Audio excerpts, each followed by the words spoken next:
It is Wednesday, July 16th. Some would say it's the slowest sports day of the year, the day after the All-Star break. But, oh, fear not, because I brought another former sports talking professional to help get us through these tough times today. What an honor. John Lund, Unleashed. We're on the Plus. We're on Unleashed. It's good to see you, Lund. How are you, pal? Man, you're right. It is the slowest sports day of the year, and they do the ESPYs. I did the ESPY red carpet one time, and you and I both have been doing this for so long. I didn't mind talking to athletes, whatever. I just remember it was Tyra Banks, and it was like I didn't know what to say. Like, I'm bad with women anyway, and so it's like the athletes one after the other, whatever. But then a really attractive woman coming up, and I'd just be like I didn't even know I couldn't even talk. Yeah, so the first time I was ever sharing the same space with like a professional world-class supermodel. Yeah. You realize like these are not normal women. Exactly. This is not the gal that sat next to you in 7th grade. No, it's not. This is a You had a crush whole on.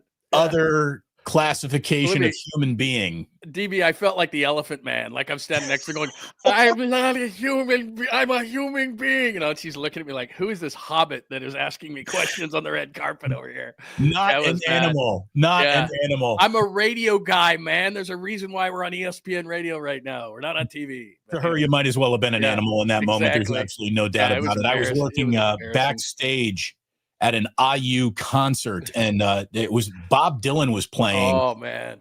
And out of nowhere, to come watch Bob Dylan in the wings, John Mellencamp and his supermodel wife, Elaine Irwin, showed up and watched. And I'm standing there in the wings of the theater with John Mellencamp and his supermodel wife, and I didn't look at John once. Exactly. It's like, oh my God. Didn't even need to be there. Oh my goodness. But like you said, slowest sports day of the year, man. It's wild. Well, I'm so happy that you're here to help get us through it. I think we got some interesting things to talk about, including what I'm going to say, and I'm the first one to bag on Major League Baseball whenever they get anything wrong. I think baseball got an awful lot right about their All-Star game last night. We'll save that for later because we actually want people to watch this video, which is why I went ahead and put out a thumbnail saying we're talking about sophomores and the sophomore surge and the X factors that the 49ers have. It's that time of the year, John, where rookies are reporting and everyone's talking about the rookie class. And there is no doubt the rookie class is going to have a huge say in how this year goes for the 49ers. But I think that there are three guys specifically, there's more than three, but three guys who are the biggest X factors on this team in terms of the type of year that they're about to have. And if all three click, sky's the limit. If some guys don't click, things get harder along the way. And I want to start with a name I don't even have to tell you about. I know you're already thinking about him, Ricky Pearsall. Ricky Pearsall, 31 catches, 400 yards, 3 touchdowns, 1 gunshot wound, and a very, very hard to interpret rookie season from Ricky Pearsall. Can you imagine, just for a minute though, John, this guy shows up and is actually like a player this year, someone who's flirting with 90 catches, 1,000 yards, double-digit touchdowns. That would change the chemistry of the 49ers instantly. Instantly. Well, you're 100% right. First of all, draft choices are dartboard throws.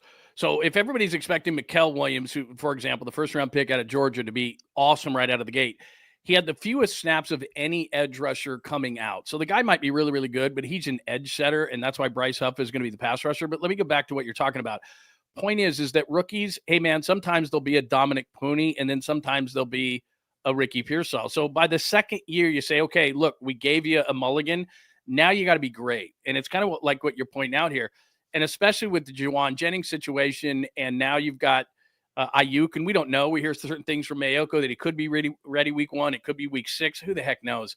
So you look at Pearsall, and he is directly in the crosshairs because if Pearsall is not what he's supposed to be, which we saw at the end of the year, do a couple things, had a nice game against Tampa, but it does show. I mean, he's a good route runner. He runs low 4.4s. He's got good hands. He's got a great work ethic. He seems to be a good guy, had a great upbringing. Like, all these things seem to be in place for him. But if he doesn't come through, as you point out here, where do they go? I mean, this Jauan Jennings thing is interesting, but if they have an issue with Ayuk, I don't expect much out of Cowing. Again, there's a guy that's a second-year guy, but he's 175 pounds. Jordan Watkins looks great and running around in shorts. you've got to have a true number one wide receiver. And if Ricky Pearsall can't live up to expectations, what do? Go get Amari Cooper? Well, and that's the thing. I think the plan is to pretend that Jauan Jennings can fill that role, and how much they're actually pretending and fooling themselves there. Like, I'm a big Jauan Jennings guy. I hope that they take care of him. I think that they should. I think that this is his one leverage play he's ever going to have in his entire career. Might as well use it. The Niners need him as much as he needs them right now, and there won't be many years where he walks onto a football team where that's true, right? So I don't blame him. I wish, though, that this didn't happen publicly, that he could have just walked into the front office and said, hey, guys, can you guarantee me some stuff for next year? We all know what's going on here. We know how important I am this year. We know what I did for you last year. And we know that I'm absolutely, open kimono exposed beyond this season. So, take care of your boy. I'm not asking for. I love the kimono. Yeah, I'm not asking for lucrative, ridiculous franchise-altering money here. You telling me if they extend him for $10.5 million next year, bringing him to around 18 over the next 2, he wouldn't be thrilled with that? Yeah, and again, we'll get back to Pearsall and, of course, your second-year guys, because I think it's a great point. But as far as Jauan Jennings, and I agree with everything you just said there, but the other side of it is, from a 49ers perspective, I think this is what they're balling around the big mahogany table that they're talking about with Jauan Jennings is, okay, we got pushed around by Purdy, I get it, or Kittle, or Warner, or Bosa, or, whatever. The superstar players that we have to keep, a year ago, Trent Williams, or Christian McCaffrey wants a few more bucks. I get it. But once you start paying that, when all things considered, and he's using his leverage, which is smart, but he's maybe a number 2. If Pearsall's anything, maybe he's a number 3. I really like Jauan Jennings. He's a great culture fit, great blocker, all those different things. But if we start getting pushed around by guys who are not superstars, right? And I just signed into a deal last year, then everybody's going to do this to me. And the biggest problem with teams, I think, in all of professional sports is paying good players great. When you get in the habit of paying good players great, your team sucks, because now you've taken all that money in every single sport and you're paying good players. The Giants have done that through times. The Warriors have done that through times, where all of a sudden, hey, no problem paying your superstars, but if you pay good players great, then your salary structure is going to get screwed up. So I agree with everything you said, but from a 49ers perspective, it's like, damn. And here's the other thing. No hold-ins. Like, we're going to if you're going to put the screws to us, we're going to do them to you. So when you hold out, you get fined. I don't want another Brandon Ayuk thing where it's hold in. He's giving knuckles to somebody. He's going on a podcast. You stay away. We fine you $50,000 a day. And now we've got a standoff where maybe something gets done here, but we're not doing hold-ins again this year. And the thing was, Ayuk was fishing in a pond where $50,000 didn't mean nearly as much to him as the pond that, Jauan Jennings is got his entire yacht in, and he doesn't have a yacht. He's got a flat bottom Bassmaster. Which is a fun boat, and a great $50,000 is going to go fast. Yeah. Right. And Ayuk's like, I'm getting paid anyway. So, I mean, look, they want him back. I understand that. They are a little, from what I understand, they're a little bit taken aback by this. Like, it's like, man, dude, I get it. You've got us over a barrel. We're stuck at the position. But did you have to do this? Like, could you have done it around the draft? Could you have done it here or done it there? Well, here we are. Done it not online. Could we have a little discretion? Can we just, the opening salvo being a public declaration of war is just a wrong way to start negotiations for anyone, any level. And it seems to be pretty much how things are done around the world these days on Twitter. That's where it happens. Yeah, the only thing he's got to do now is take all his 49ers stuff off his Instagram, and then we'll have a full-blown, right. Now we're fully, now we're in it. Look, I think they'll come to an agreement. You hit it on the head. I mean, they're not going to give him 4 years and $80 million or something right now, but I think it'll be a situation kind of like McCaffrey last year. It's like, okay, we'll give you a few more bucks. We'll guarantee a few more things, but we can't go out and give you a full-blown huge deal here, because then every single guy is going to come to us and say, hey, I had a good year too. And I know we just did a deal, but how about giving me a deal? You're a good player, not a great player. We're going to be hit in the leverage way by the great players on our team, but we can't be done. It can't be done that way for good players. Great players, we have no choice. Good players, okay, we got to find a middle ground here. John, I've been saying this for 3 weeks, and I've been wrong 21 days in a row now. I'm signing Keenan Allen today. If I am the San Francisco 49ers, I just go out and I sign Keenan Allen. It's a reasonable contract, nothing to be worried about. And, like, if you're really living in the world where Isaiah Naylor is better and beats him out That's pennies from heaven. Right. Cut Keenan Allen at that point if you have to. Walk away from the money if you have the better player. But right now you don't have the better player. And the reason why you have a question of depth at wide receiver is because of the next guy that I want to talk about here being an X factor. You already said his name. You know, we talk about Jacob Cowing like there might be something there. And I hope there's something there. And in the little bit of mini camp that I saw with my own two eyes, he sure looked good and was, you know, catching balls in his underwear and looked fantastic like everybody does in training camp when they're running around in shorts and T-shirts. Jacob Cowing had 4 catches for 80 yards last year. That's it. To count on him in any way, shape, or form is a scary place to exist. Now, if he gives you something, that's why I call him an X factor. Can you imagine if Cowing really shows up with a 50 catch, 500 yard, 5 touchdown season?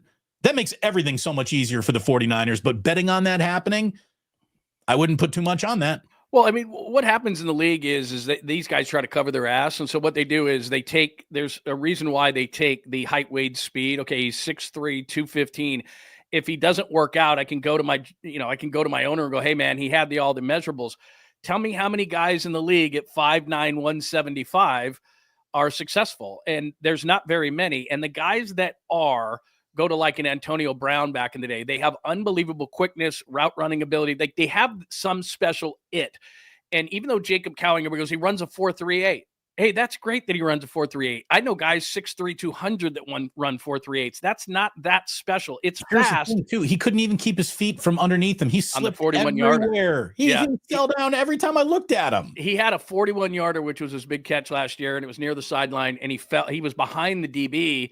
Dude, like you said, you got to keep your feet and score on that one. So look, it's not that I'm saying he can't do it, but to me, as we're talking about second-year players here for the 49ers, he's a dartboard throw. I can't say, okay, well, we don't have to pay Jauan Jennings because we have Jacob Cowing. It's one thing with Pearsall, who, again, height, weight, speed, he's 6 foot, about 190, runs a 4.4 flat. I've seen the route running ability. I've seen the hands. I see it with Ricky Pearsall. He should come through. He's got a great upbringing, his parents. I could see it with Ricky Pearsall. Jacob Cowing was a really nice college player at Arizona that I think is probably undersized, and it would be really nice if he could be a special teams guy. Like I've heard people say he's going to take the reps that Deebo Samuel is taking. You're kidding me, right? That you think the guy, Deebo Samuel, for everything he's not, he looked pretty big in Washington, he's got a running back body. He can take those hits. Jacob Cowing, it's no way. Like he's not taking those reps. I think the guy who needs to take those reps is another sophomore X factor that I want to bring up here because he's got monster talent. He needs to earn his coach's trust. He needs to earn the playing time. And that, I think, helps Christian McCaffrey's season reach the finish line. I'm talking about Isaac Guerendo, who I think is one of those like only Shanahan can slow you down level of talents. I really think that if Shanahan unleashes him in football, the season gets easier for the 49ers. If he leaves him on the bench, if he is stuck in his Christian McCaffrey time loop where he cannot take the player off the field, that's going to be a problem, I think, for the 49ers, for McCaffrey, for the long-term conversation. I think Isaac Guerendo could have a monster year, a huge year if given the opportunity. Will Shanahan trust him, John? You know, that's what it comes down to. And I get McCaffrey. Look, I love the guy, but you're the coach. He doesn't determine, like you hear all the time about, well, you know, he just won't come off the field. What do you mean he won't come off the field, man? It's not his choice. He's coming up on the magical age of 30, just had a kid. Like I like Christian McCaffrey, but it's like what the Warriors do with Steph Curry. I'm sure he wants to play 40 minutes a night, but for his own good, they're like, Steph, you're playing 33, 34. We're going to elongate this process. It's the same thing with McCaffrey. Dude, we love you. And we know we're better when you're on the field, but you're not playing 60 minutes. You're not playing every snap. And they do, as you said, have a guy in Guerendo that didn't have a lot of snaps. He went to Louisville, then he went to Wisconsin. He can catch the ball. He's a former receiver. He's got 4.3 speed. Like find a role for that guy in which you say, Christian, we love you, man, but this is a long-term play. So the next time I have to hear that Christian McCaffrey won't come off the field, then I have to say to myself, what kind of coaching do we have around here? Like he's got to play for a number of years. And I like the guy. I love the guy. I love Christian McCaffrey. He's going to be a huge reason why they bounce back this year. But I agree with you. Here's a guy who he's not really great in the zone yet, but if he figures it out, foot in the ground, get up north and south, we saw it in Seattle with that long run he had. He can catch the ball out of the backfield. I'm not saying he's McCaffrey, but he's damn good at running routes, catching the ball out of the backfield. He needs to be a big factor in this offense because you don't want to run Christian McCaffrey into the ground, especially coming off the injuries. Naomi, I hear you. She goes, it sucks. I'm so sick of the diva attitude among these young NFL players. I'm going to say that there's really not diva attitude being expressed here. This is just Jauan Jennings trying to come and protect himself. Sees leverage. I don't blame him on that. This isn't diva behavior. This isn't a guy saying, I want $50 million a year. It's not that. This is a leverage play for a career that will basically lack leverage, but for this moment. So you might as well give it a shot. Again, the fact that it all happens publicly, though, I mean, Niner fans universally have nothing but love for Jauan Jennings until this week where you go, oh, he's part of the problem. No, he's not part of the problem. But the problem is he's got nothing guaranteed to him coming next year, and any player would want that in the world's most violent sport where your career could literally end on this play. You never get out there again. So I don't blame him, but I also hear you, Naomi. I'll say this, though. What is happening with Alfred Collins and what is happening with Jauan Jennings is not Ayuk, is not Kittle, is not Debo, is not Trent Williams, is not what are you going to pay Brock Purdy? This is an ABC after school special compared to that level of drama that the 49ers were in a couple of years ago. Well, the biggest problem here is, if I'm the 49ers, I'm calling the Jets and I'm going, what are you doing? Because I've never seen this where one team screws this whole thing up. So in the second round, everything's slotted. The NFL did this years ago, and it's one of the most brilliant things they ever did. Wherever you were picked, that's your slot, and it's just a little bit less than the guy ahead of you. So you don't really see holdouts from rookies anymore. But what the New York Jets did was Jaden Higgins, a really nice receiver out of Iowa State, signs a fully guaranteed contract. He was picked at the top of the second round. And now all the second round picks from that point forward, all their agents, and I get it, are saying, my guy gets a guaranteed deal. My guy gets a guaranteed deal. So there's like 2 or 3 second rounders that are signed. And the rest of the guys like Collins of the Niners, who needs to get in here, none of them are signed. And they're sitting around. If I am the team talking to that agent who's saying, well, there's new precedent, I'd say it's the Jets. Right. We're not about to do things that the Jets do. Exactly. We're not about to do things that the Cleveland Browns have done. Right. That's why they're the Browns and the Jets and we're not. So what it's done is it's gotten this impasse where all these second round picks are not signed. And it's different than like Shamar Stewart of Cincinnati, which is a totally different deal where he's practicing at A&M. They haven't signed him. There's a small clause in the contract. So that's a different deal. But second rounders are sitting around. Now, we don't care anything about the other second rounders. We care about Collins. It's kind of what you're talking about at the receiver position as far as leverage. They need this guy. He's a mountain of a man. And what the 49ers have decided that they're going to do on the inside is they're going to get big guys to stop the run, to push the pocket so that their outside guys in the wide 9 can get after the quarterback. If they don't have those guys, and I like your guy West from Indiana, I think those 2 guys are going to be really good. But if you look at what they had last year, I mean, obviously Hargrave has gone on all these guys, but it's not like Jordan Elliott sucked last year. Like, they didn't have guys. If this guy Collins doesn't come in, they're in a lot of trouble defensively, and they need a lot of guys. And I love Robert Saleh coming back. They're going to score points offensively. But defensively, they are counting on, as you talk about sophomores, they are counting on so many young players defensively. People forget. Robert Saleh is a great defensive coordinator, but you can't shine shit. And Robert Saleh's first 2 years of the 49ers as the defensive coordinator, they weren't good. So he's got to have players. So you look up front, again, Mikael Williams didn't have a lot of snaps in college. It's going to take a minute. Bryce Huff is a pure third down pass rusher. The only good linebacker is Fred Warner. The rest of them are big question marks. The secondary has issues, young safeties, injuries to guys. They don't have the talent they've had in the past. In the front 7, they have 2 guys in Bosa and Warner. From there, it's a bunch of question marks. So you don't get Collins in on time. And we know what it's like when young players aren't in camp on time. He has got to get in here because they got to start stopping the run, and he's a big part of that. And then their philosophy inside is big guys, push the pocket, stop the run. He is major in that way. That's why they got West. It's why they got Collins. And all of a sudden, because of the Jets, we're sitting on the second round going, where is this guy? It's a major deal. Well, and I'll just tell you right now, Alfred Collins, CJ West is good enough to take snaps away from you. I agree with that. So, one man's problem is another man's opportunity. We'll see what CJ West does with it. Rookies have reported. We're 6 days away from veterans reporting. Media will all be assembling down in Santa Clara next week. Looking forward to it. Got to get a little gas money to get down there. So appreciate the super chats. Thank you very much. Thomas Selman, who says either give JJ a little money or trade him now. He signed a contract. We don't have time for petty drama. I think this is put to bed in 48 hours. I really do. I think this is probably be handled internally, calmly, discreetly, and I don't think we need to go to the mattresses like you're saying there, Thomas. I'm not worried about it.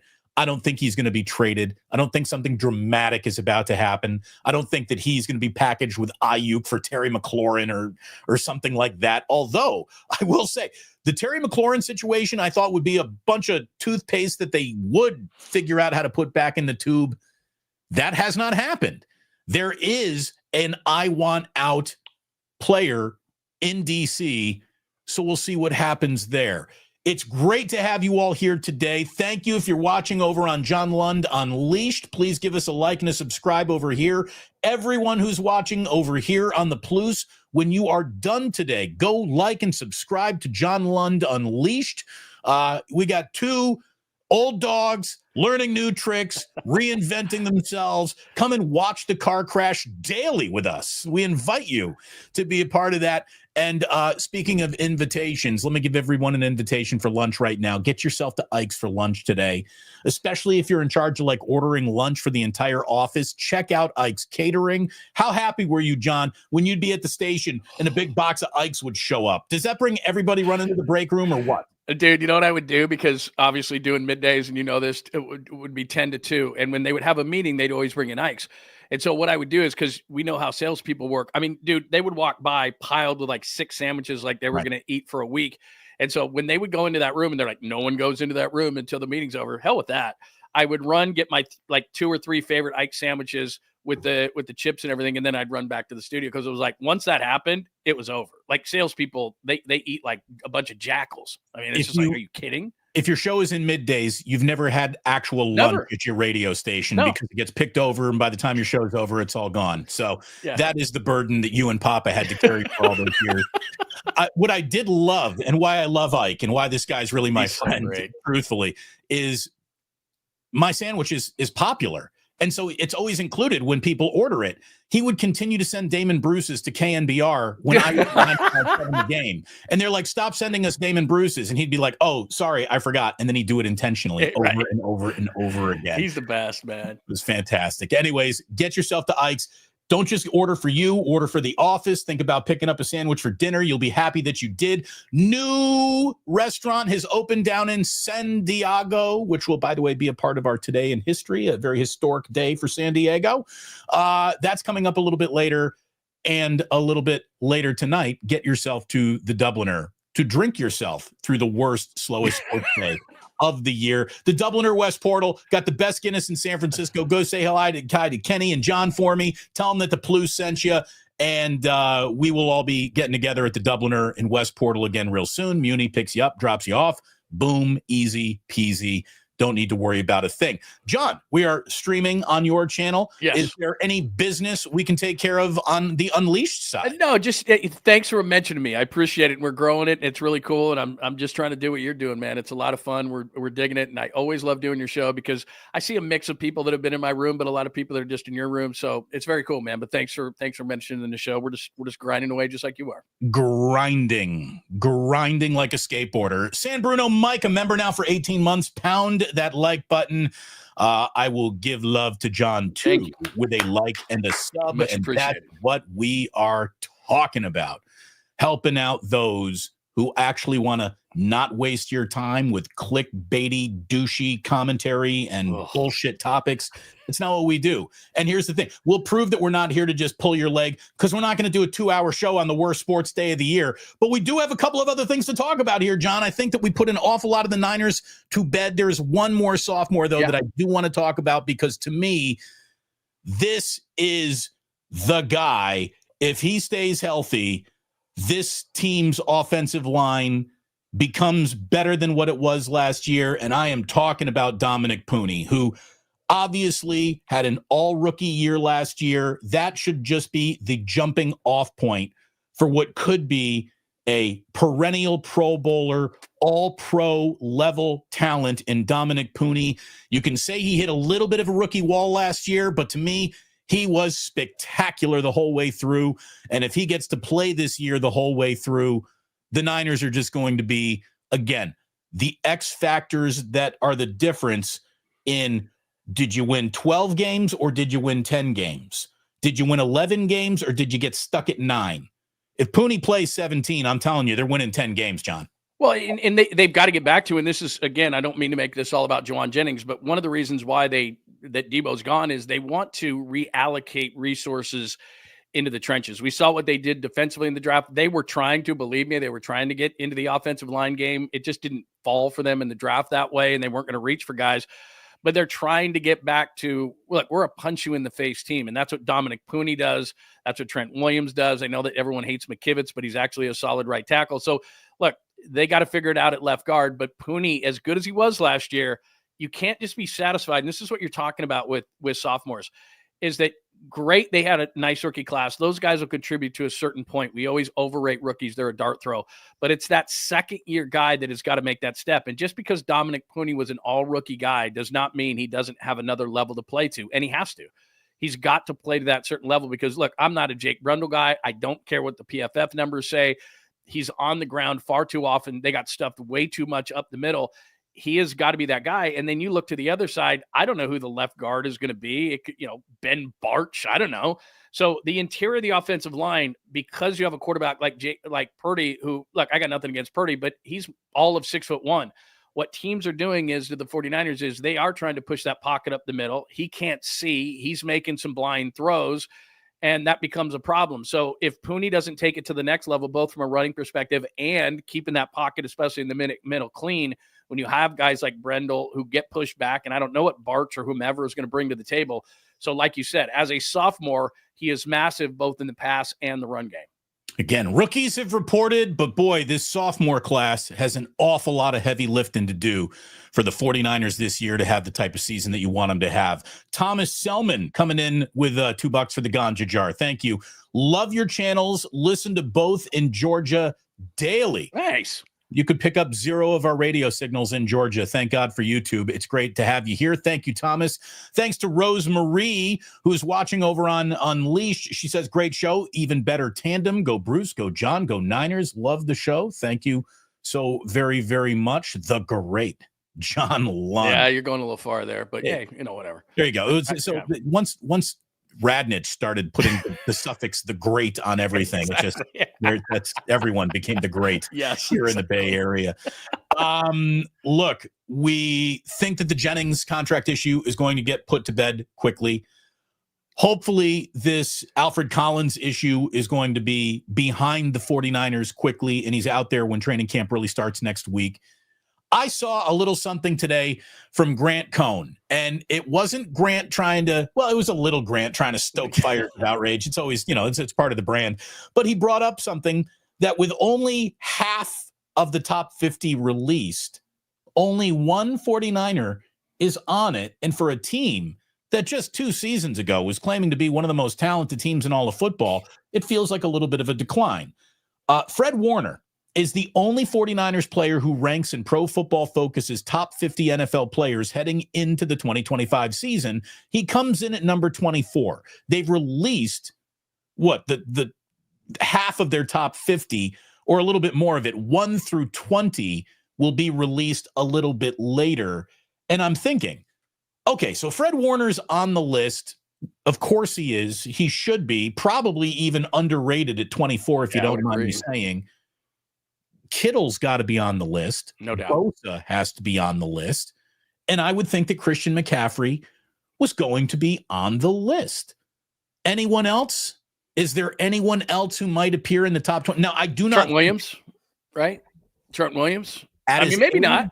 At his age, maybe not. I mean, because we were looking at ESPN. At his age, maybe that's not. true. But ESPN's doing those things because there's that like 2-3 week window where we're kind of like, what, the NFL does such a great job, but now everyone's doing their lists now, which is, right before training camp, they do that. But you're right. Trent Williams, I think in that list fell to like 3 or 4. McCaffrey, who it's because of the injuries. McCaffrey, what it was last year, what Barkley is this year. So, I mean, I think he's going to bounce back, but his point is taken, which is, look, they are really top heavy, and they were really top heavy last year. And that's why they went 6-11, because those guys who were so good the year before either got hurt or when they're effective.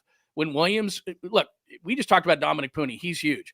But if Trent Williams isn't at left tackle, this is a below average offensive line, and you're trying to punch people in the face and run the ball and then throw off of that. So that's going to be a major problem. But you're right in that they've got a lot of nice players at the top. But where they are really lacking right now, which is back to your point of sophomore players, is where are those players who decide whether you win or lose games? Okay, these players are great, but you've got to have a level below that. And where is that? Where is that level below the great players on the 49ers? And here's the other thing, depth-wise. Look at the secondary if they lose anybody. Look at if they lost Warner, the linebackers are terrible. If they lost, they just have very little to no depth on this team. Where you go. And look, a lot of teams are like that at certain positions, but we just talked about Jauan Jennings. Receiver, they're that way. O-line, they're that way. D-line, they're that way. The entire defense are that way. Right. They are top heavy, which means in the top 20, they'll probably have 3 or 4 players. But after that what you're talking about here is where's 50 to 75? Where's 75 to 90? Like, they don't have any of those kind of players. It's like they've killed their own middle class. They don't. That's exactly right. They don't have a middle class. They have a lower class, which hopefully goes into the middle class, and they have a high class, but they really don't have those players who are, again, your glue players on a team. They lack that. Right. We've either got Atherton gated community livers, or we got people living on the outskirts of garlic fields in Gilroy. We need a little something. We need some Los Gatos. I was wondering how you were gonna manipulate that. That was a nice job, because I'm thinking, is he gonna alienate somebody? Is he gonna say like, but you did that perfectly. Very well done by you. I'm just here to win over the people, John. You know me. Konnichiwa, Damon and John. Joji, so great to see you, man. So great to see so many regular names, some new names, some names that have come over from John's channel that are watching today. It's wonderful to have you all here. It really, really is. And boy, do I have exciting news for those who know that it's, we're coming out of summer here. I guess springtime is officially gone now. I think there's always some romance in the air when you go back to school, go back to college, go back to, to find a little romance on campus. Well, move over Travis Kelce and Taylor Swift, because the NFL, John, has a new power couple that is deeply in love. Are you ready to hear about these? Yes. Happy young people? You're not going to believe who they are. First of all, it's a 49er you've never even heard of. San Francisco 49er offensive lineman just released the fact that he is dating Drew Moss. By the way, Drew Moss is the rookie undrafted out of Colorado State. He is in a relationship with Maya Lesnar, whose father is former WWE star Brock Lesnar. Drew Moss, who's 22, revealed that he found his love of his life, Maya, who's 23. They both went public on Instagram and said that's his forever wedding date. Oh, these two. The couple, both Colorado State alumni, they wore matching black ensembles for the wedding. In other words, he was in a tux, she was in a black dress. This is a woman who kind of looks like Brock Lesnar a little bit. Yes, she does. She has a nickname that is the Beast Incarnate, and her other nickname is the Conqueror.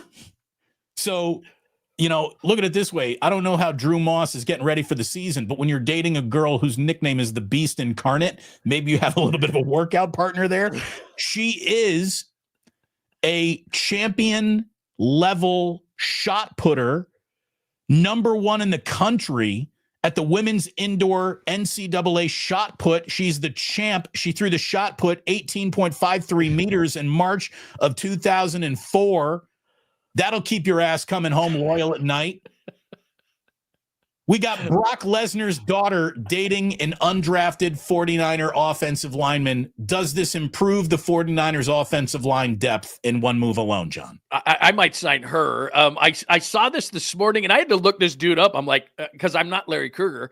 I was like, what in the what? So 6'3", 303, they signed him as an undrafted free agent. It just said rookie out of Colorado State. I had no idea who this guy was. But like you said, when I saw the picture of the nuptials and they show the picture, I swear it was like, remember a few years ago, they did those AIs of all the different quarterbacks if they were women.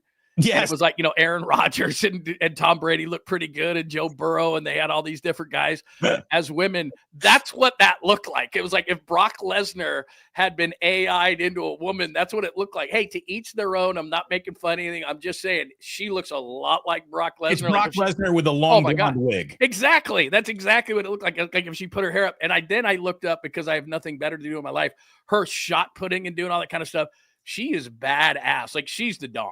100%. Like he's just like, yes, ma'am. Yes, ma'am. Like she is serious. Goes on it. She's the Dom. There you go. She's totally the Dom. Joe is right on the money. Here's the thing. You want all your offensive linemen to be tops unless they're dating Lesnar's daughter, in which case you get a pass.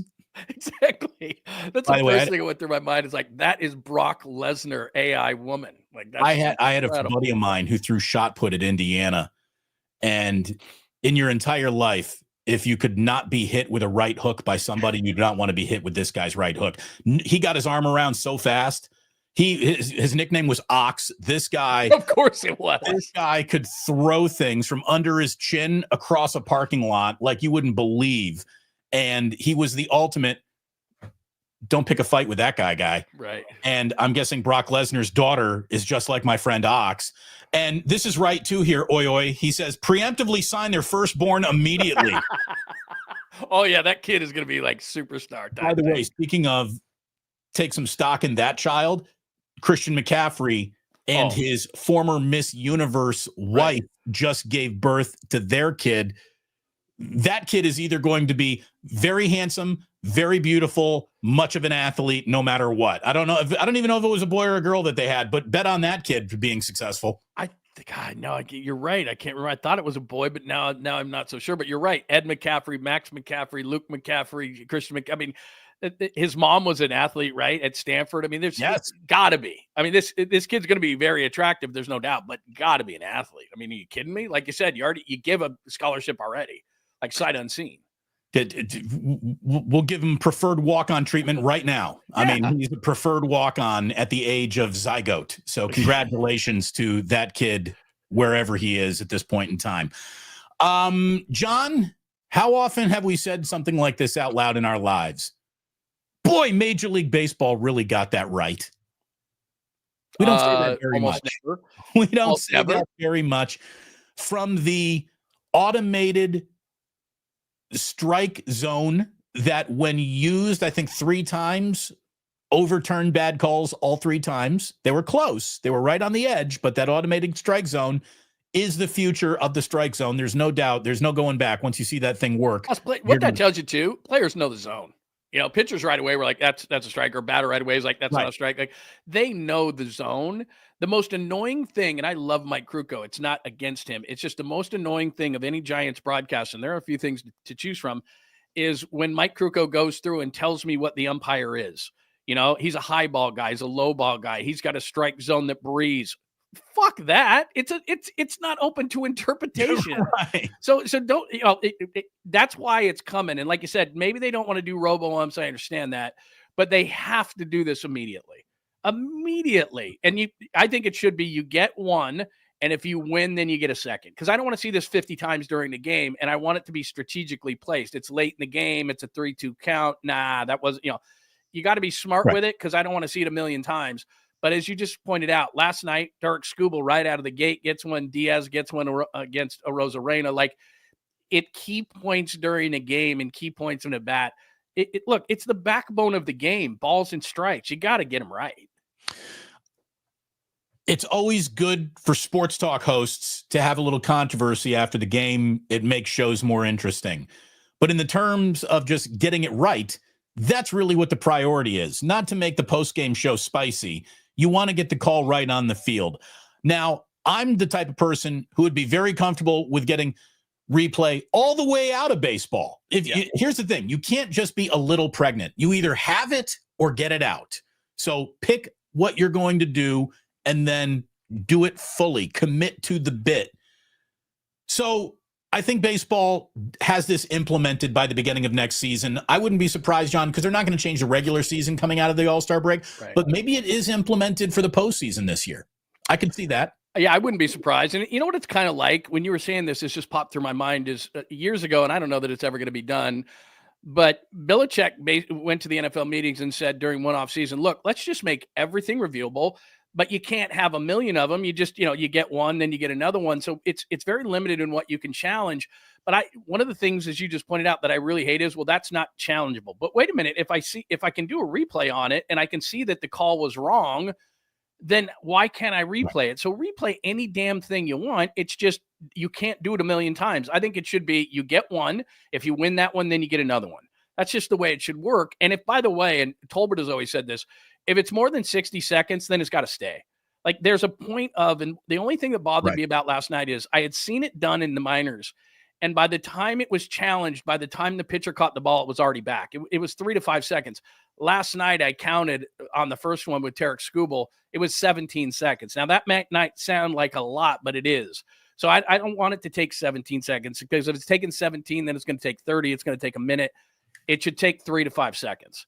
Right. That's the way it was working at the minor league level. So just get it right, but get it right quick because there's a rhythm to baseball. And so you got to keep that rhythm. Agreed, 100%. And I am someone who likes or can at least live with human error and the drama around mistakes. But after watching that last night, how do you say no to that? You're going to have that in baseball soon. What baseball also got right about this All-Star game, the uniforms. I mean, this should not be ever difficult, but baseball makes it hard on itself sometimes. Just have the players wear their home whites and road grays, and that's the best single-looking All-Star game that you could possibly dial up, and that did happen, and didn't it look great, John? All those uniforms, all those hats, all those colors, I love it. That, to me, starts plucking the heartstrings of my baseball romance, and baseball needs to start plucking those romantic heartstrings more than ever right now. So I was really happy to see that. Well, DB, didn't it take you back to like when you were a kid? Because what you were doing is you were looking for your team's player. Maybe you're having a terrible season, but you had that one player that was your guy, and then you watched him the entire game. Well, it's a lot different when he's wearing some stupid jersey that's not going to sell anyway. Nobody's buying those. And so maybe they came to that realization that we'll do this because nobody's buying these dumb-looking uniforms anyway. So, yeah, that's what was cool last night. Like when they introduced the Giants, it went Logan Webb, Robbie Ray, Randy Rodriguez. There's your 3 Giants sparkling white uniforms with the stars on the hats. That's how you do it. And then they did the photo. It was just all these different things. It just took me back to my childhood where it was like, that's what I liked. One of the things I liked about the All-Star game. And they finally, I think it was the first time since 2019, they went away because they're trying to sell these different things in the marketing. I understand that, but nobody's buying the crap that you're putting out. So go back to the way it should be. Well, here's the thing. Go ahead and have your marketed, sell it for this night of the home run derby. Fine. But for the actual All-Star game, let them wear their uniforms, for goodness sakes. We will talk about the swing off in just a second. I got mixed feelings about the swing off. There's something that it got right. I think there's something that it got wrong. Chef A says, so cool with the player chats. The Clayton Kershaw. Oh my God. That's awesome. Was so cool. And the fact that he was open and talking to Smoltz during the pitches as he's actually throwing them. Like, I don't have a cut fastball, Smoltz. You know that. Yeah, what was he? I'm not John Smoltz guy, but that's beside the point. I think Smoltz was putting him on, Yeah. and it was fantastic. It was a great moment for Kershaw, for the game. Now, I'm not saying that players could be mic'd up as their starting pitchers, right? But an interesting, got a personality on him, mic'd up corner outfielder. That should happen. Well, like Pete Crow Armstrong, right? I mean, yes. If you're trying to grow the game, like you're getting nothing out of Steve Kerr in a huddle, right? You're getting nothing out of that. But if you're not the pitcher, I agree with you 100%. One of the funniest ones I've ever seen was Anthony Rizzo on an opening day, did this when he was with the Cubs. Get to know these type of players. I mean, in addition to Kershaw, which I don't care if you like the Dodgers or not, that was awesome. but like the Wilsons, you got Jack Wilson there with Jacob Wilson, and they're talking. You got Pete Core Armstrong, who's, you got that out there. I just, Cal Raleigh, who, because he's on the West Coast of the Mariners, nobody sees. And the home run derby is cool, but you get to know who these guys are. And like you said, the pitcher, you're not going to do that often, but Kershaw was just totally relaxed. Tucker makes that catch in the corner. That was really cool. But I just thought the whole thing from that standpoint was perfectly done, as you get to know some personalities of some guys. And if you want to grow the game, that's the way you got to do it. I thought the Hank Aaron tribute was awesome. Now, I don't know, because I was watching on TV, I don't know how much of that was like hologram. Mm-hmm. I don't know if that looked as good in person on the field with the digital projections that they were doing on the field. Like they do it like pregame of a Sharks game, where they basically turn the entire sheet of ice into a movie screen. That's what they did with the ballpark last night. And the infield diamond basically was used for a digital projection. They had the firework representing the Henry Aaron shot that passed Babe Ruth. I mean, it was so well done. I'm tough to please, man. I'm a tough customer. Yeah. I'm looking for a reason to say that's stupid. Yeah. Perfect. Major League Baseball in Atlanta got its Henry Aaron tribute perfect. Thank God they did. They should, of all places, right? But they nailed it, John. Yeah, that was one of the best moments. The thing that popped through my mind here is, because earlier in the day, there's rumors now that we're going to get the All-Star game here in the Bay Area in 2028. So do they do that for Barry Bonds? Because he's the real home run champ, at least technically. So the first thing that popped through my mind is, this is really, really cool. But they're doing this for the guy who's number 2 on the list. So in 2028, do they do this for Barry Bonds? Probably not. But I think that they're on the clock here, that the Giants are on the clock, the Major League Baseball is on the clock. Well, you just set this precedence to do it for number 2. We're going to have it in 2028. You're going to do it for the guy who there's a lot of controversy around, but does he get one of those too? It should happen. I mean, it should happen. Not to go down the whole Barry Bonds road again, but I did, as I was watching that, I was thinking to myself, it's different. I understand that, but look, he's in the record books. It would be kind of cool, but I don't know that they're going to do it. They won't. They don't have the stones to do it. No. Again, you can't actively keep the greatest hitter of all time out of the Hall of Fame and celebrate him at the same time. Yeah, you really can't. That's a good point. Yeah. The swing off. Okay, first of all, I didn't need to go to bed last night. I would have preferred you just keep playing baseball. Get rid of the ghost runner. It's the All-Star game. Manage your roster accordingly. None of this "we ran out of players" bullshit. You got more players in your dugout than you're allowed during the You can bring them back anyway. I mean, it's the All-Star game. Bring them back if you have to, Exactly. Who gives a fuck? Just keep playing baseball is the way I would always go about it. That's not the way they went about it. They went with the swing off, which I have to admit, did entertain, did deliver. It was dramatic. Kyle Schwarber, the greatest living Indiana Hoosier of them all, if you don't mind me saying. Kyle Schwarber put on a show for the ages, was named MVP with his 3 home runs to deliver the win to the National League, and it was great.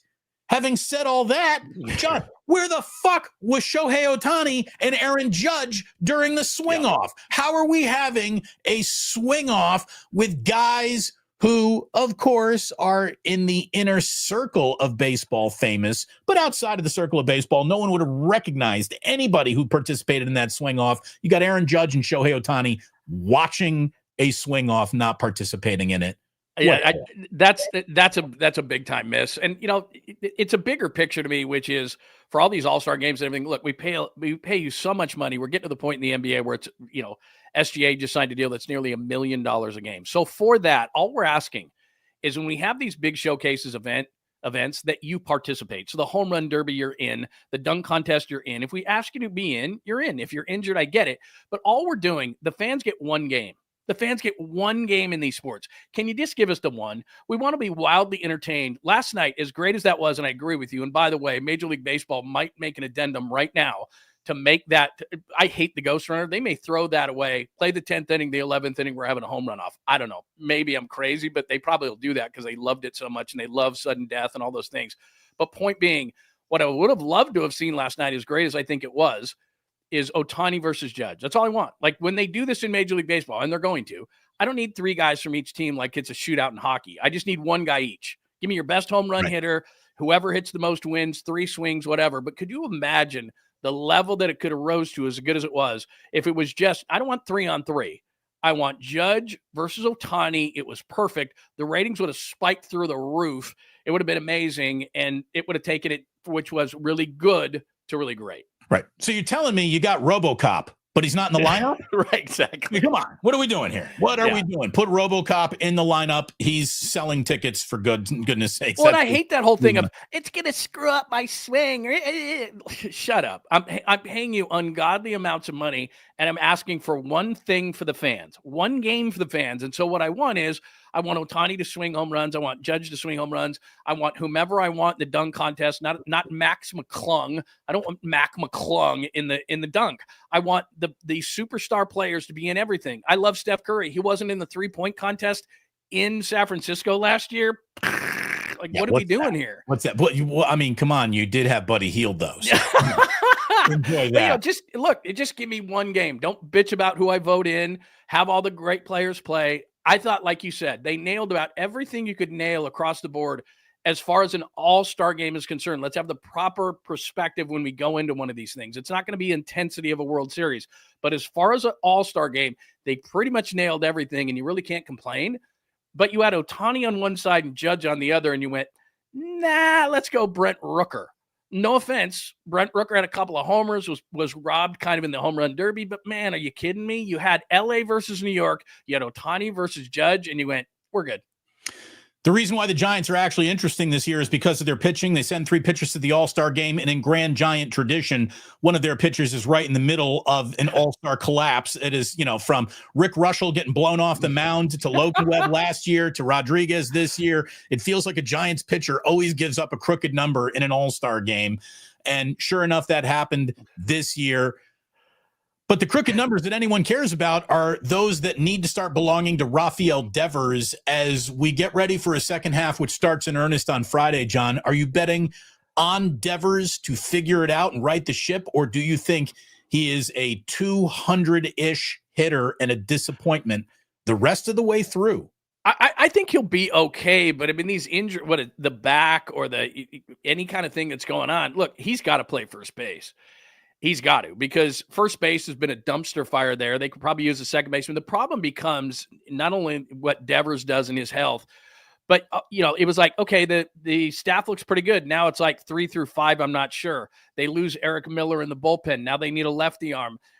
You look across okay, you got Adames and he's playing a lot better, but they still have guys, a guy like Jung-Hoo Lee. It's like, look, we can bitch and moan about Mike Yastrzemski all the time, but Jung-Hoo Lee's been a bust. I mean, can we just say that Jung-Hoo Lee, great. I like the guy. I like the hats. I like the chance. He sucked for the most part as a Giant. He had like a 6-week run of that was good and nothing since. Yeah. So look, they should be good enough offensively. Give Buster Posey a ton of credit. But the key to the second half, in addition to who has to step up, is Buster Posey being able to go to the powers that be with the power of the wallet and say, guys, I know you gave me Rafael Devers, and that's great. I need another one. And you could go in a lot of different directions. And in my philosophies, what ifs equal So what if a third starter? What if a left-handed reliever? What if, you could go to a number of different places, first base, second base, right field. As far as hitting is concerned, the Giants all of a sudden have some what ifs, and they're going to be dealing with, we're pretty well set. I think 5 of the 6 are done. The Dodgers are going, the Phillies are going, the Mets are going, the Cubs are going. Are the Brewers going to keep doing what they're doing? Maybe. So that's 5. And now you have the Padres, Giants, and Cardinals. You got 3 teams for one spot, and Buster Posey is going to have to make another move. And the question becomes, do the Giants, who for a minute acted like a major market team, do they act like they're a major market team and add another piece? Can Buster have that kind of impact? We knew Farhan couldn't, but could Buster walk in there again and say, hello, sir, may I have another? Because they need more. They do. And I wonder, are they going to look at Pat Burrell and just say, some of this falls on you at some point here, Pat? This is a lineup that is married to bad at bats for months at a time. And when are you going to get someone a little bit better than Pat Burrell in here to help right the ship? Or is it just going to be Buster's got his buddy in there, and that's not what I don't think that's what the job is. By the way, Paul says, too long talking about baseball, in my opinion. Love the show, though. I agree with you, Paul. I really do. Thank you very much. You say it all the time. Yeah, no, it's, you can get about 10 minutes of baseball in, and then you start losing people's attention. We did have an All-Star game that just happened last night, something that had never happened in baseball history. So we focused on that for a little on the Giants, but now it's time to move on. There's no doubt about it. Good to see you live again, DB. What a combo, you guys. That's from Jonas, who's over in Flurgen-Jurgenland out there in Finland. Oh, that's beautiful. Cheers, Jonas. Great to see you as always, brother. Thank you so much for being here. We got a fire emoji, which means we're doing a good job. So let me move on. And I agree. No more baseball on the slowest sports day of the year. Leave it to the NBA to give us an actual headline to talk about. Saw that Bradley Beal has agreed to a buyout with the Suns. He's going to join the Clippers. It's a 2-year, $11 million deal with a player option, which means he's going to be a free agent at the end of this season. The Clippers have added Beal to Leonard and Harden. They add Brook Lopez. They traded for Norman Powell to the Miami Heat in the 3-team deal. They brought in John Collins. The Clippers have done some things. They've had a more interesting offseason than the Warriors, that's for sure. But they're still the Clippers, and Bradley Beal doesn't equal winning, and neither does James Harden, and neither does Kawhi Leonard anymore. And I'm declaring the Clippers the single limpest 48-win basketball team you'll ever see in your life right now. But, what they added is exactly what I said. John Collins is a guy who gets empty numbers. Beal gets empty numbers. Harden gets empty numbers. Like, I get it. I understand what they're trying to do. But if you look at the top of the Western Conference, and it's the same thing that I think about the Warriors are sitting back and they're saying, look, if it's not Giannis, we'll just try to keep the decks cleared a little bit and see if Giannis changes his mind and wants out of Milwaukee. And if so, then we'll be in a position potentially because these other teams are moving. They had Al Horford or DeAnthony Melton or something. Oh, so what? I mean, you're not beating Oklahoma City. You're not beating Houston. The Clippers are just rearranging deck chairs on the Titanic. They're not going anywhere. You're still in the 5-6 spot. So that's great. I always love it when a player who completely was terrible in Phoenix all of a sudden I'm reading these articles this morning of like Bradley Beal makes him a contender. Wait a minute. He was an anchor to the Suns, and all of a sudden he goes to the Clippers and he's going to be a major player. I don't see it. Yeah, it's the false prophet promised that never really actually delivers. And again, Kevin Durant, by the way, officially fits that bill now too. He does. Let's see what Houston does this year. They've had an interesting offseason. But what do you think, John, is more amazing? That Kuminga is still on the Warriors roster or that Al Horford isn't? The Kuminga thing is funny because, he acts like he's going to be this great superstar. Well, if you were, and even if you're a restricted free agent, there would be movement. There would be teams lining up. And it doesn't have to do with cap space. Everybody sits there, only the Nets have cap space. Look, we know in every single sport that the cap is a living, breathing instrument. And if you want Jonathan Kuminga, you can find a pretty easy way to get him. But what it is, and people aren't talking about this, and I know you know this, Jonathan Kuminga is not an easy guy to get along with. He's not real coachable. There's a lot of holes in his game. And okay, he's got great athleticism, but there's a lot of things not right with Jonathan Kuminga. And teams around the league are telling you that he doesn't have the value he believes he has. A lot of teams don't think he's a winning player and won't turn into the player that he thinks he's going to turn into. And at the end of the day, he may just have to sign a 1-year deal with the Warriors and then go out as a free agent next year. He just doesn't have the value that teams thought he would. And here, the Warriors is really now the only Western Conference team that hasn't added that needed size. And I thought it was going to be able to be done through Jonathan Kuminga, and it just doesn't look that way now. By the way, we got Chef A saying that Trace alluded to signing of Al Horford yesterday on that other station. Any opinions, guys? Look, I am sick and tired of hearing about the contract or the deal that the Warriors are about to make or are in contention for or having conversations with or are expressing interest in. When we got pen on paper, then we'll talk about Al Horford. But in the meantime, it's the only team in the league without an addition transaction so far this offseason. And that's not what anyone was expecting when we looked at the Warriors at the end of last year, what we thought they needed, what they thought they were going to do. They haven't done anything yet. Did you notice that the WNBA has like weekday noon games? Yeah, it's odd.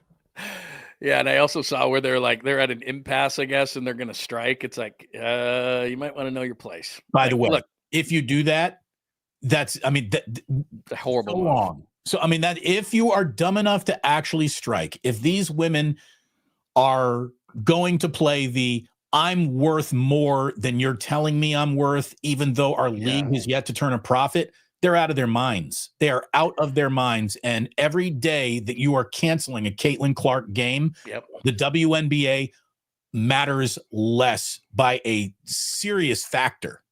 Out of sight, out of mind. I mean, they're really making a major decision, major problem. I've told you this before. I was as crazy as this sounds, I was a sideline reporter in Salt Lake City during the Utah Stars, which are no longer around, the first year. And I'm inside and I'm watching. And let's just say there was a certain demographic in the crowd, and there was about 500 of them. And it was a weird. And so to see that they've grown to the level that they've grown, and the Valkyries being worth $55 million and doing all these things, look, they have wonderful momentum. But if they shut the thing down, people are going to find other things to do. So you might want to be careful of where you think you are from a leverage standpoint, because like you said, there is one player essentially carrying the torch for this whole thing. And for some reason, all the other women in the league and people are jealous of her. I don't get it. They're on a really slippery slope, because if you go out of sight, you will be out of mind, and it's going to be difficult to get that momentum back. Here's the deal. You can't get a new CBA that pays you more until you're a mature enough, fun enough league to have one of your players get the nickname the Big Dumper and not complain about it. Well, bro, think about this. The NBA was on the verge until Magic and Larry came around, and that was in 1979, 1980, and the NBA started in, 1947? So, I mean, look, it's going to take a minute. And so for you to continue to do these kind of things, baseball and not football, but like baseball and basketball have kind of had their ups and downs. The NFL is the NFL, but you're not going to establish this in, say, the 20 years that they've been around. It takes a hell of a lot longer than that. Well, and again, you can't demand more attention, want more attention, receive more attention, and then spit up all over it every single chance you get. I mean, it's so funny. You hear how, success can really mess people up sometimes. And it feels like the first bit of success that the WNBA has ever had is something that they're actively trying to screw up, either by killing their golden goose and Caitlin Clark, or trying to, pretend Angel Reese is this seminal figure in basketball that is more important than everybody but Caitlin Clark. Like, give me a break. Give me a little bit of a break. And the Valkyries, look, they're a great story in basketball. They are speaking a basketball truth that goes beyond men or women's basketball. When you ain't as talented, playing defense closes the gap. Yeah, no doubt. They play hard, they play defense. They do play hard, they play defense. I watched about 10 minutes of Valkyries basketball. I guess it's going to be on my TV a little bit later on. I think they tip off at noon today. So I'll put them out in the background and watch a little of it. John, I swear to God, Archbishop Reardon could win the WNBA. Their boys high school team. I mean, I'm glad that everyone's enjoying the Valkyries. If you think that's great basketball, what the fuck are we even talking with you about basketball for? Holy shit. Look, I'm not trying to offend, but there's one player that's carrying the league, and it's intriguing. And, this has been a couple of weeks ago, but I can't remember who they were playing. And I know she's had a couple of injuries, but when she got knocked around, she got hit like 3 times and then finally hit the floor. And those who complain about Steph Curry not getting calls, I'm like, does anybody understand, from the commissioner to coaches? I understand the players are jealous, but like, if I run that league, she's the boy in the bubble. Like, she's a quarterback times 100. Like, we're not touching her. Right. And if you do, you're out of the league. Like, it's like training camp, and our quarterback's wearing the red. And if a defensive end comes around the corner and hits that quarterback, they're done. Like, if you're a free agent, you can leave the field right now. Like, I don't understand why they're not treating her in that way. Like, this is literally the golden goose. What are you doing? And look, nobody had to tell Reggie White to not hit Tom Brady in the knees. Right. It was like, God. He knew that would be a bad for the entire league, so he didn't do it. By the way, I don't think Reggie and Tom had much crossover. Yeah, but I know what you're saying. Nobody had to tell everyone, hey, don't crash the Lamborghini every single chance you're out there driving it. And the WNBA, take some notes. I'll watch a little of your eighth grade boys basketball that you'll be showing us today. Again, I know I'm not winning trouble again. I know David's going to get in trouble again. I know I'm not winning any fans when I talk like this, but I know enough about basketball to know I ain't wrong. Seriously. That is about it for today in sports. Oh, I'm ready for this. Slow day, which means the only direction for us to go now is backwards. Are you ready, John, for today in history? I am. I'm ready. Well, we start with happy birthdays. Oh, beautiful. Happy birthday to Phoebe Cates. Oh, 61 years old, but still frozen in time at the age of 22, climbing out of that pool in Fast Times at Ridgemont High. Oh, Phoebe Cates, the crucial role you played in a generation's libido cannot be overstated. Thank you, Phoebe. Wow. That's a great call. Yeah, Judge Reinhold at his house goes in and he's taking care of business and she gets water in her ear. She comes out of the pool, gets water in her ear, has to go into the bathroom, and then walks in. And Judge Reinhold says, "Doesn't anybody fucking knock anymore?" Come on, what as good of a line as I'll have what she's having. And it's the Cars. Remember that song, "Living in Stereo"? Yes, don't. And she comes out. Oh, there are, I say there's flavor memories. There's memories that you taste something and you instantly go back to where you were the first. There's songs the first time you cannot play Moving in Stereo without Phoebe Cates getting out of that pool right away. If you're of a certain age and you hear that song, it's the first thing. What did she say? You always know how cute I thought you were, Bradley. And then she comes walking in there. Not that I've seen Fast Times at Ridgemont High 1,000 times, but yeah, what a great scene that is. I picked up the guitar just to learn the Cars pool riff to see if I could summon her. Yeah, like the Lady of the Lake with Excalibur. Exactly. Oh, that's outstanding. Phoebe Cates. Wow, 61. Well, she's probably 20 when she did that. Oh, my God. Seriously. Happy 58th birthday to Will Ferrell, one of the funniest living persons in the world.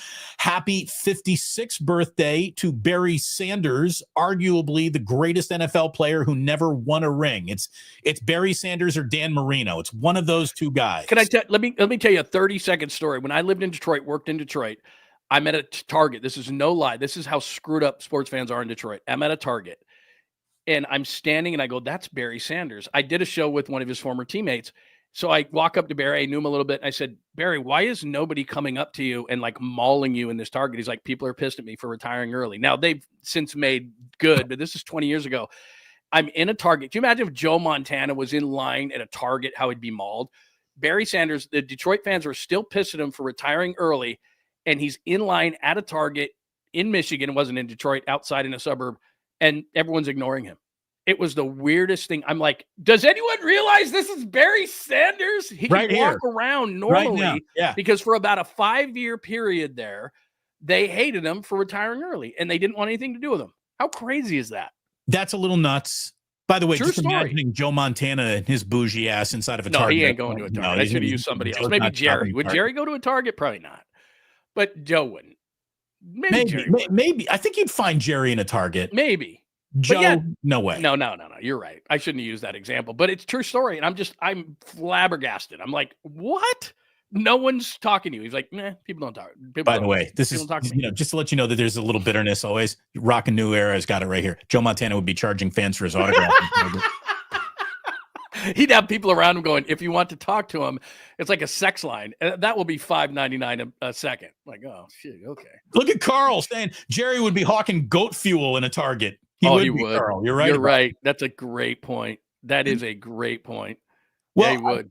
I told you about the birthdays that are today. Also, happy birthday, born today in 1769, San Diego. California's first mission was established today, Mission San Diego Alcala, and that would go on to become San Diego. So congratulations. What Juniper Sierra is the monk who did all that, right? A whale's vagina. A whale's vagina, everyone. Today in 1935, the world's first parking meter was installed in Oklahoma City, Oklahoma. I can't believe Oklahoma had that much congestion in 1935 where If you would have said what city invented the parking meter, I would have never come up with Oklahoma City. No. Wow. God, do I hate those. What are they, 7 days a week in San Francisco now? They used to get a break. Now you don't. You still get Sundays, I think, but you better look at it this way. Check that meter because that's not universal. Yeah. You come back to your car, it's broken into, and you got a ticket. It's wonderful. Parking is intentionally confusing in San Francisco. There's no doubt about it. They're trying to take money out of your pocket. Speaking of San Francisco, one of our greatest sons ever in 1941 today set the major league record for most consecutive games with a hit. Today in 41, Joe DiMaggio got his 56th straight game with a hit. Which has to be followed by, is anybody going to break that record? And the answer is no. There's just way too much media, too much pressure. Yeah, couldn't happen. I remember when Rose had the 44 and it was crazy. 56? No chance. No, none. Who was it? There was, I can't remember who it was, but it was some second baseman who had, he had just passed Roger Hornsby's consecutive games as a second baseman with a hit. Right. And they asked him about it. And he's like, who's Rogers Hornsby? I know you love that. Yeah. And now I can't even remember who said that. So me making fun of not knowing your history. Well, I can't remember who actually said that. That's due to drinking. That's not your fault. It's just, drink. Exactly. Right, that's it. You're right. By the way, I need to join you for a bottom of the pint. Oh, I know. We need to thank you for that. That was so fun the other night. I was watching you last Friday night. I was watching a little bit of the show that you were doing. It was a Friday, I think, afternoon. Fun. Yeah, it was. I woke up Saturday like, oh my God, because I made the dumb choice. We got to continue on with what we're talking about here, but I made the dumb choice of, it's an 8-7 or 9-8 or whatever that game was, but I'm chugging beers. But then I thought, hey, here's a good idea. Let's go get the Jack Fire. So I go to my garage freezer and get a bottle of Jack Fire. It was so stupid. And then I'm even more dumb than that because I don't bring a shot glass. And so I start taking plugs straight out of the bottle. By the time we got off the air, I was like, I was gassed.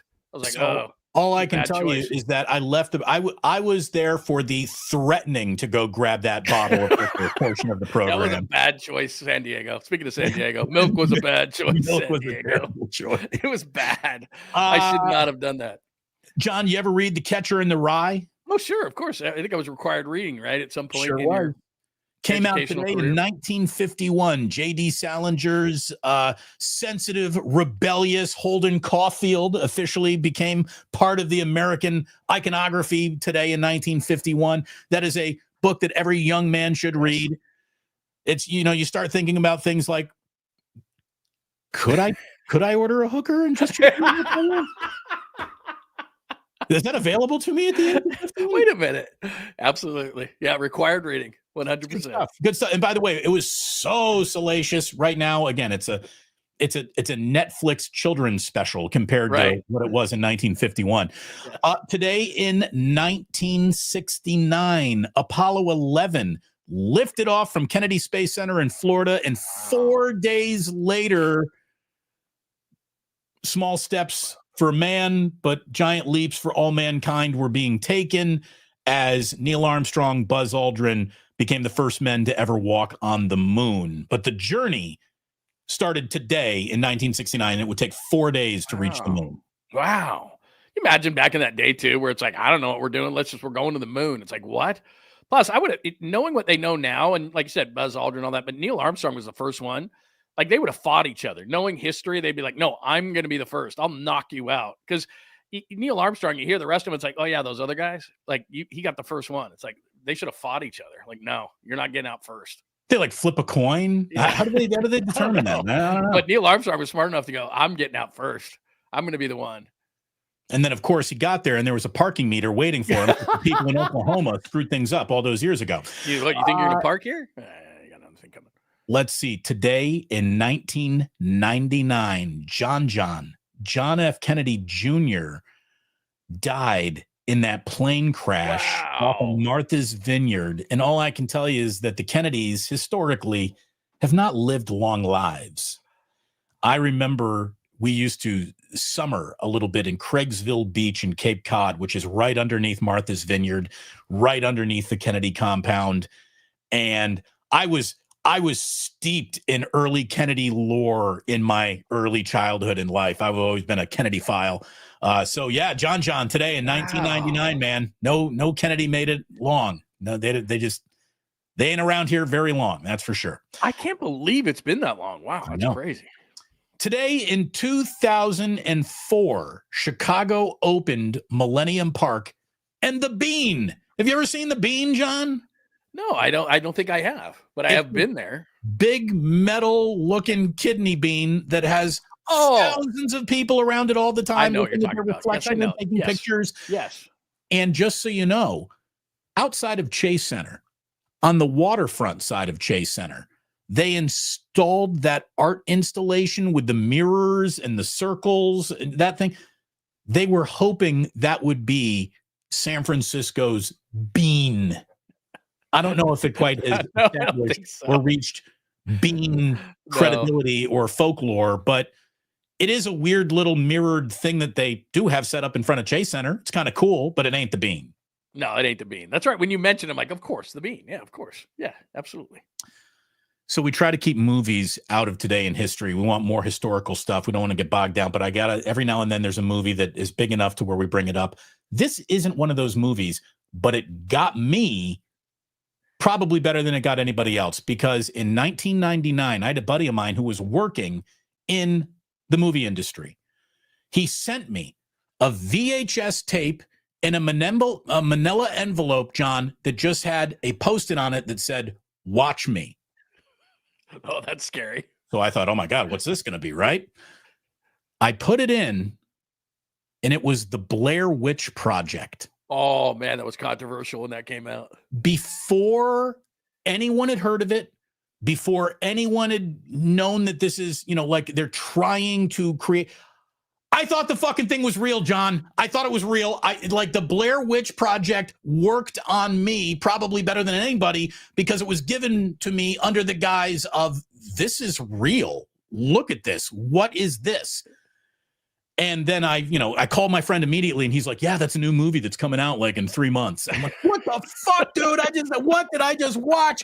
Is this real? Is that? So I don't know if the Blair Witch Project was even that good of a movie, but oh my God, did it work on me because of the way it was delivered to me. Oh, that's an amazing story, because like you said, even when you went and watched it, it tripped you out, let alone if you got a tape like that. That's amazing. Right. Like the Blair Witch Project loses a little bit of its mystery when you're buying popcorn sitting in a movie theater. Exactly.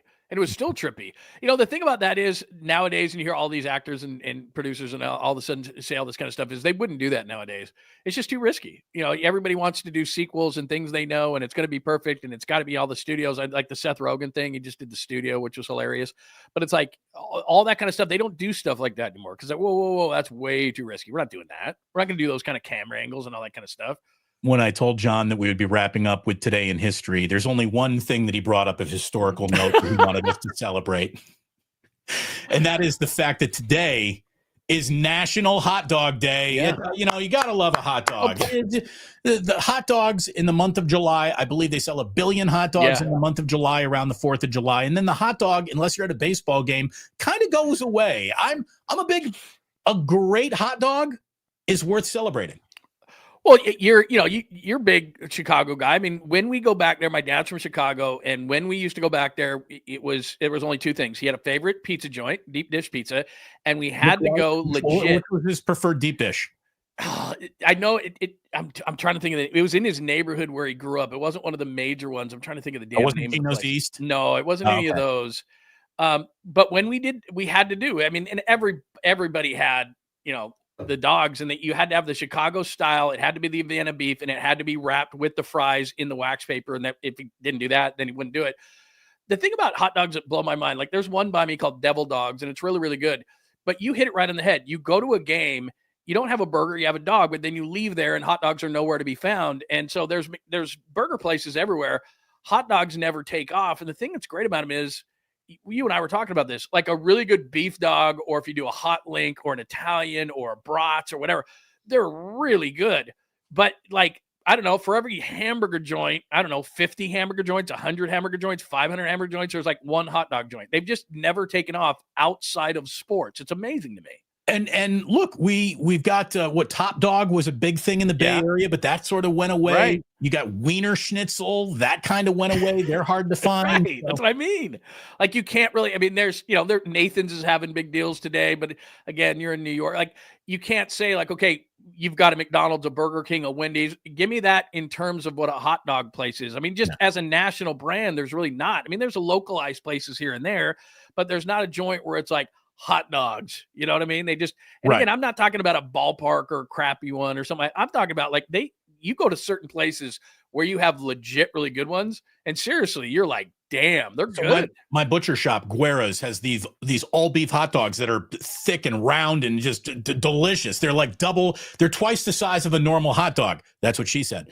And it's delicious. I mean, like I could give you a steak and then I could serve you a hot dog, and later that night you'd lean over and you'd be like, man, that steak was good. Yeah. Boy, that hot dog was really good. And it is. FSF Indigo says Seattle dogs are my favorite. Seattle dogs are when you just put a little, was it sour cream is on the Seattle dog? Is that part of the Seattle dog? The sour cream? I don't even know what they do. Something like that. I think that's for something Seattle weird dog. Like that. Yeah.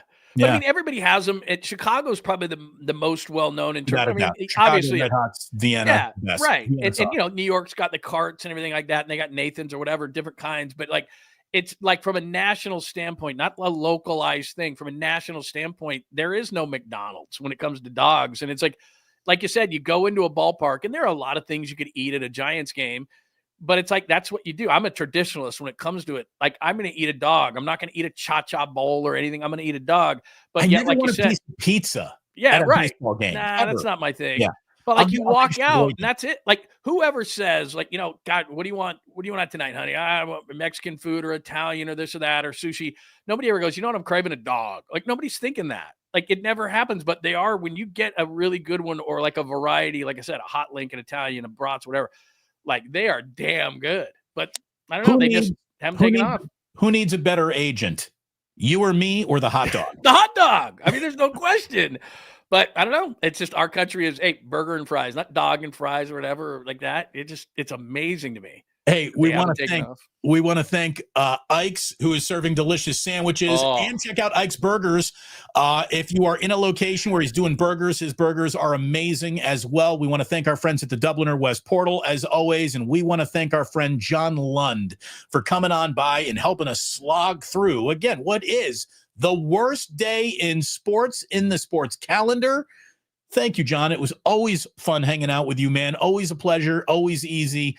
Let's do more of these. Absolutely, man. Love it. Thanks, bro. Thanks for having me on. There he is, John Lund. Give him a like and subscribe over on his YouTube channel right now, if you would. Please hit like and subscribe, making this live stream's algorithm live beyond this live stream, which is over right here and now. Thank you so much for watching. And please do remember that sports don't build character. They reveal it. And like that, they're gone.